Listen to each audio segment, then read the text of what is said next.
心が育ってないね。そこに大きな問題があるんじゃないですか。そしてちゃんと今度勇気を持ったら、次はですね、郷土愛とか日本を思う愛国心って作らないといけないんですよ。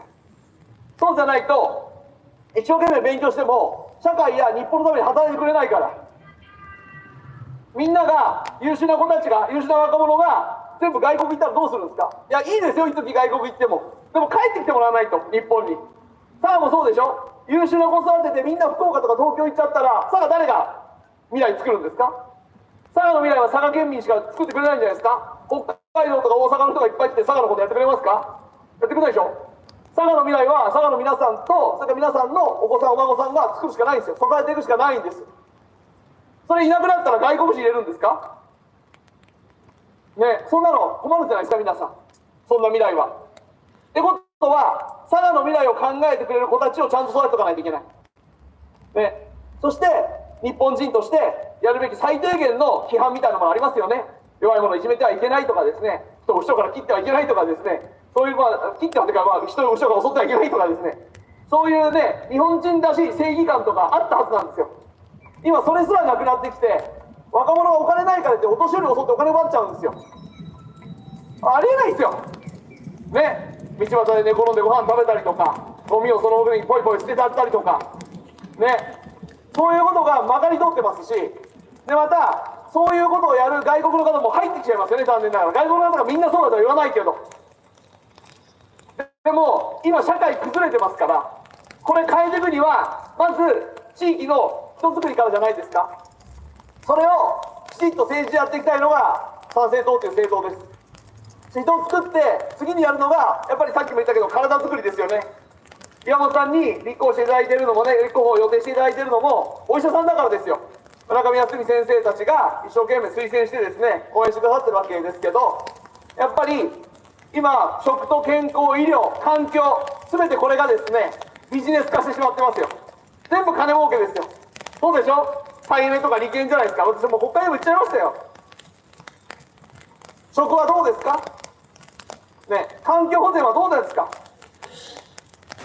ね。みんなお金に換算して、農業とか漁業とか林業とかも全部お金でしょ。そんなもんね、経済原理だけじゃ、合理性だけじゃ回らないですよ、一次産業とか。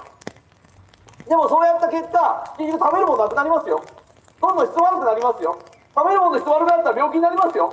病気になったらどんどん今の医療制度だったら薬ばっかり買わされますよ。誰が幸せなんですか。誰が儲かるんですか。でもそれみんなでやってる。誰も変えようとしない。なぜ。勇気がないからじゃないですか。愛国心がないからじゃないですか。倫理観が欠けてるからじゃないですか。結局人づくり間違えたんですよ、ちょっと。っていうかね、そういうふうに潰されたんですよ。で結果今どうなってるかっていうと、もう経済も潰されて、ね、一生懸命働いてるんですよ、日本人。バブルの頃とそんな変わんないですよ、日本人の生産性。ちゃんと働いてるからね。でもお金が残らないんです。だってこの30年日本人の賃金全然上がってないんですよ。上がってんのは企業の、大企業の利益と株主配当だけ。日本人の賃金ほぼ横ばい、大企業の利益4倍、株主の配当9倍から10倍ですよ。株主の3分の1は外国人ですよ。結局金持ちがより金持ちになっただけですよ。で国民は貧しくなって、貧しいから子供が産み育てられない、減りますよね。さらにそこで何をこれから考えているかというと、外国人の意味を入れて減った分を補おうとしてるわけです。で外国人も人権があるから、それは分かりますよ。それその通りなんだけど、だからって外国人に出産補助金を出し、社会保障費を出し、教育費を出してるわけですよ。そんなことしたら日本より環境の悪い国からいっぱい人来ますよね。そしたらますます我々はその水準に落ちるじゃないですか。目に見えてますよ。で最終的にあと10年20年経ってそういう人たちが2割3割となったら、あとは選挙権を与えるんでしょ。そしたらもうこれ合法的にね、我々のそういった教育だったりとか精神性だとか愛国心だとかなくなるじゃないですか。愛国心って言った段階でヘイトだってなりますよ。もう日本は日本人だけの国じゃないんだって言い始めますよ、政治家がみんな。もう半分そうなってますよ。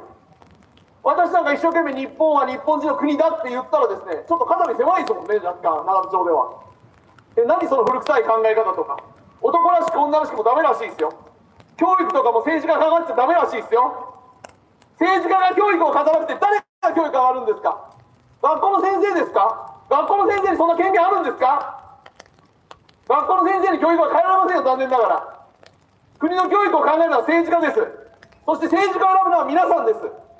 だからこれからどういう日本を作らなければいけないのかっていうことはイコールこれからどういう日本人を作らなければいけないのかと一緒なんですよ。でもそんなこと誰も考えてくれない。だから漫画描いてくださいって言ってるんですよ。ねえ、現実だと思えないでしょ。陰謀論だって言われますよ。でもね、現実ってね、漫画みたいな世界ですよ。本当に信じられないことが本当に進んでますよ。ありえないことが起きてます。だから漫画のストーリーを考えるようなつもりで、ね、皆さんが自由に考えていいんです。漫画だから。このね、極東の島国、これからどうするか、ちゃんと考えてください。で、みんなで話し合ってください。これね、面白いですよ、意外と考え出すと。ね、で、考えるためには勉強もしないといけないし、ね、今現状どうなってるのか、なんでこうなったのかがまず勉強しないと。で、なんでこんなね、当たり前のことが通らないのと。だっておかしいでしょ。私が今週国会で言った、ね、先週かな、二酸化炭素を減らさなきゃいけない。毎日何兆円も使ってる。でも、二酸化炭素は全然減ってない。毎年増えてる。仮に日本が二酸化炭素をゼロにしたって、地球の気温はほぼ変わらない。0.006 度しか変わらない。つまり、我が国が毎年何兆円も投資してやってる脱炭素は、ほぼ意味がないということです。ね。ほぼ意味がなくても公共事業でお金が回ってるんだったら、脱炭素やってみんなが儲かってるんだったらいいけど、太陽光パネルで儲かってるのは中国じゃないですか。風力発電やって儲かるのは誰なんですか。風力やってメガソーラーやって皆さんの生活良くなるんですか。ならないでしょ。ねえ、自然環境良くなるんですか。あんな山にいっぱいソーラーパネル作って山の上切り開いて風車立てて環境良くなるんですか。山からのイノシシやクマが降りてくるだけじゃないですか。危なくなってるじゃないですか。ねえ、しかもそれに何兆円も我々のお金払わされてるって漫画みたいじゃないですか。ねえ、4コマ漫画のコントですよ、こんなもん。ね、でそれを一生懸命進める政党にみんなが投票するっていうですね、世紀末ですよ、こんなもん。だから私たちはこういうことを参政党っていうのを作ったんです、みんなで。ちょうど昨日で5年目なんですね。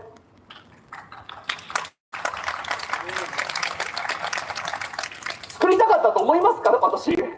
こんなもんって言ったらダメですけど、別に作りたくて作ったわけじゃないわけですよ。国会の質問してて楽しいと思いますか。全然楽しくないですよ。悲しいですよ。なんでこんなこと言わないといけないのと思うし、なんでこれ私しか反対してくれないのとね。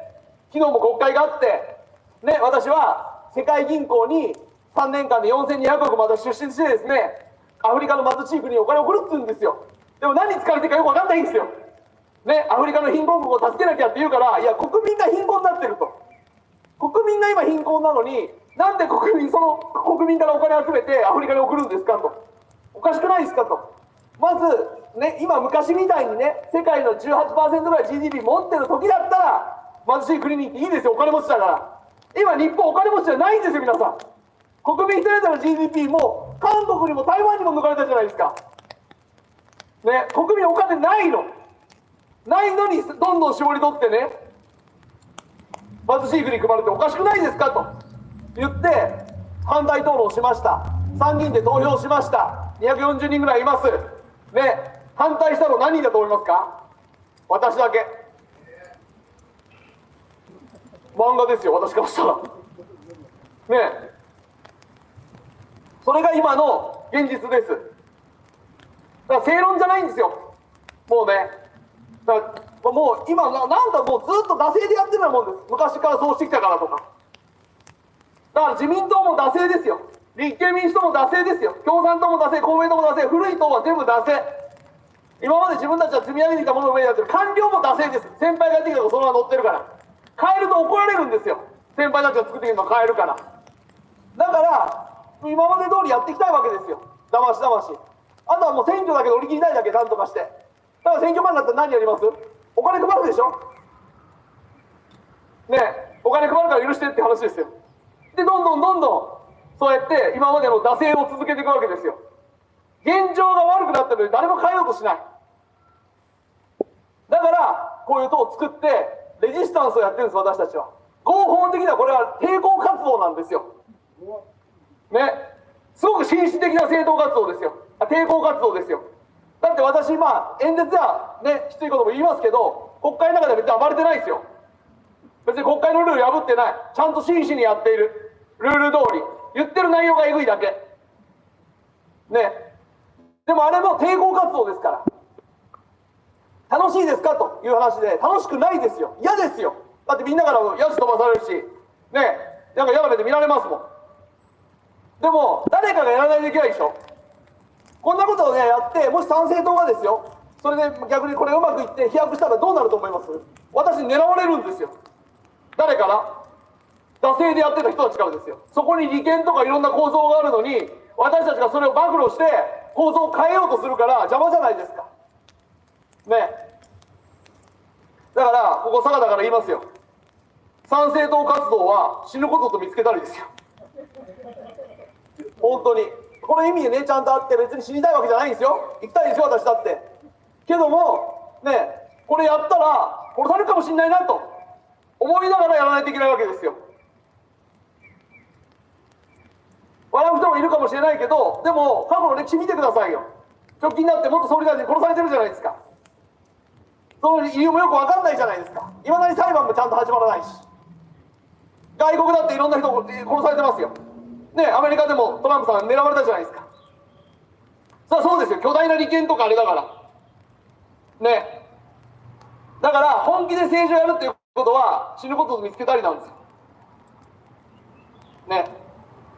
あんまりねこの平和なね、平和なんていうか平和じゃないんだけど、そんなにね銃を持って戦ってるわけじゃないから、こんな日本でそんなこと言うのは物騒だというかもしれないけれど、でも本気で日本変えるってそういうことでしょ。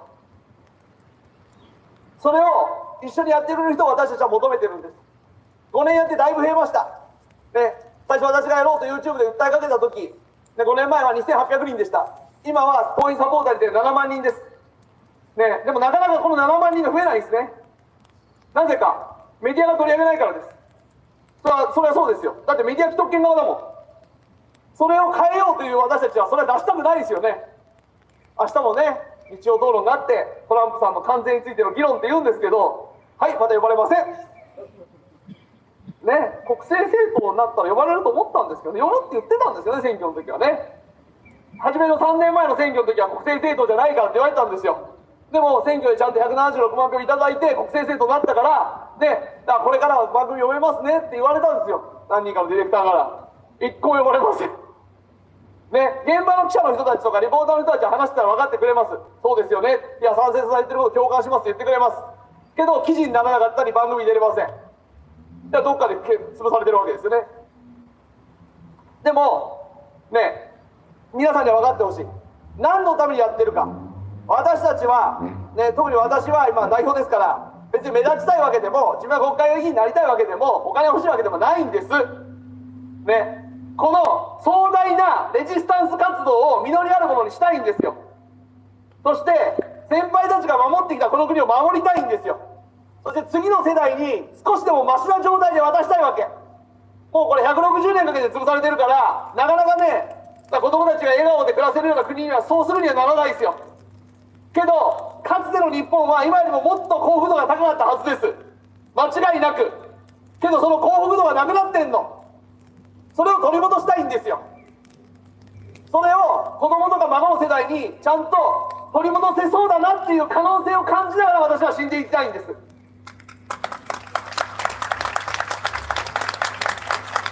そこに可能性を見出してます。皆さんはどうですか。どうやって死んでいきたいですかね。それは若い人もいらっしゃる、年配の方もいらっしゃるけど、でも人は必ず死にますから、その時に死ぬってなった時に、明日はもう自分は亡くなるなとか、1週間自分はあと余命これぐらいになると思った時に、最後どういう思いで人生の終末を迎えたいかです。それ逆算しながら毎日生きとかないと後悔しますよね。もっとやるべきこといっぱいあるんじゃないですか。だらだら生きるのもったいないんじゃないですか。お金だけ追いかけるのは意味がないんじゃないですか。それを参政党は国民の皆さんに訴えていきたい。そしてみんなで考えて、少なくとも1億2000万人いるわけですよ。有権者が1億人ぐらいいるわけですよ。8割9割の人にはですね、ちゃんと選挙のこと、政治のことを考えてほしいですね。いいんです、どこの党でも必ず、ね、政治に参加する、そういう状態を作りたい。思考停止をやめてほしい。そんなんしたらね、もう壮大な経済奴隷ですよ、皆さん。ね、収奪されるだけですよ。ね、で我々に声を上げた人たちをバカにするんですか？陰謀論者って言って石投げるんですか？こんな悲しいことはないですよ、我々からすると。別に応援してくれなくてもいいけど、石投げんな！バカにすんな！一生懸命やってるんですよ、毎日。そういう日本人を私たちは増やしていきたいと思います。参政党に協力してもらいたいと思います。そして日本をもっと元気にしましょうよ。子供や孫にお父さん日本に生まれてよかった、お母さん日本に、ね、産んでくれてありがとう言ってもらえるような、そんな生き様を残していきましょうよ。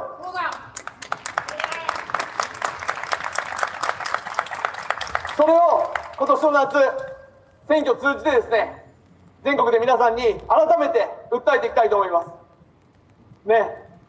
今年の日本の夏は参政党の夏にしたい。蚊取り線香の夏じゃなくて参政党の夏にしましょう。ぜひですね